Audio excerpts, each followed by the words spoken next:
Hey there, are you wondering if NLP is still popular? Well, I'm going to answer that question, so stay tuned.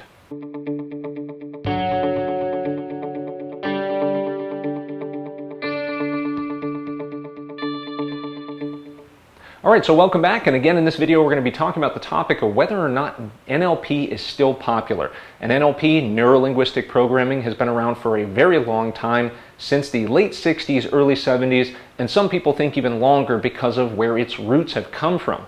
Now, while NLP experienced most of its fame in the 80s, and maybe even sometimes into the 90s, it's still very much alive and well and around. We don't hear about it too much because so many new self-help programs are flooding the market and everybody has their own new take on top of NLP. And oftentimes they call it something else. We're now oftentimes seeing tons of acronyms about neuro something, neuro this and neuro that. And that's people oftentimes rebranding the primary neuro-linguistic programming field.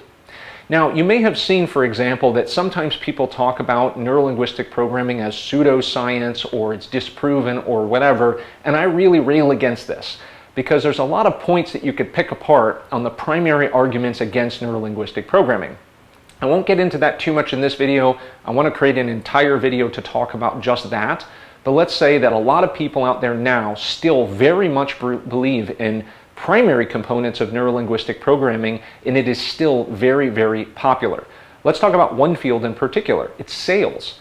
Sales is very much into neuro-linguistic programming. Why? Because we're looking at the primary principle of NLP, which is modeling.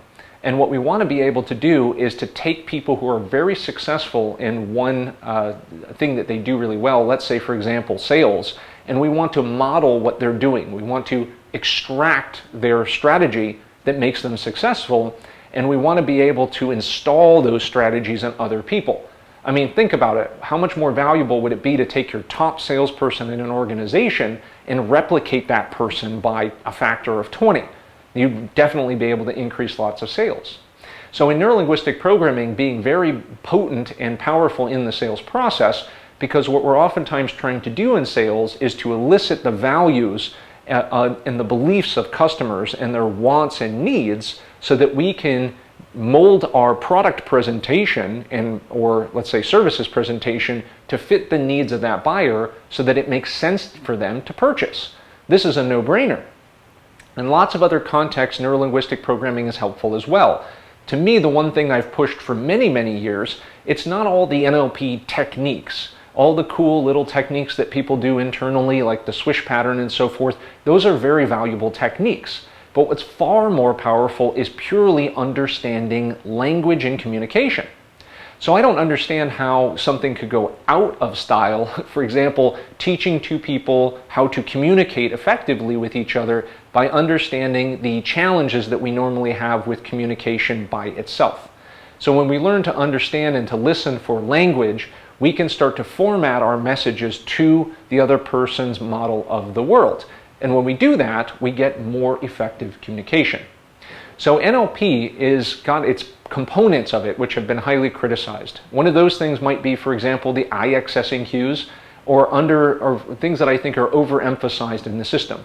So for example, that you can look in a certain direction and then access internally certain pictures, or whether you look a certain way and you're accessing auditory information. And some people fixate on these things. Some of those things may have been disproven depending on who you talk to. But those things do not encompass the entire depth of neuro-linguistic programming, of which has probably at this point hundreds of techniques, and all of them can be used in certain circumstances in different contexts that make them valuable or not. And you don't have to use those things. What you use is the parts that work for you best. And what we have to remember that at the end of the day, what NLP is about is modeling success and helping us set proper outcomes and help us move toward those outcomes by moving past our own limitations wherever they are at that current time. So NLP is still very much popular in certain circles, even though you may not hear about it so much, purely because people oftentimes don't talk about it or they call it something else. So I hope that helps you understand this in NLP and encourages you to continue your neuro-linguistic programming training and, of course, seeking out new options for getting more knowledge on this topic. So that's it for this video. I hope you like this.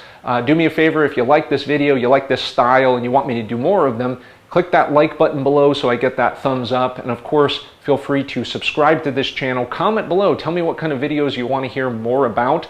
And of course, last but not least, make sure that you check below in the description box or at the top of the comments. I oftentimes leave valuable links in there that you can get free trainings online that are immensely high quality, and they'll help you learn a lot more about how much more you can better your life with neuro-linguistic programming. So Sam Visnick here. Thank you so much for watching, and I'll see you next time.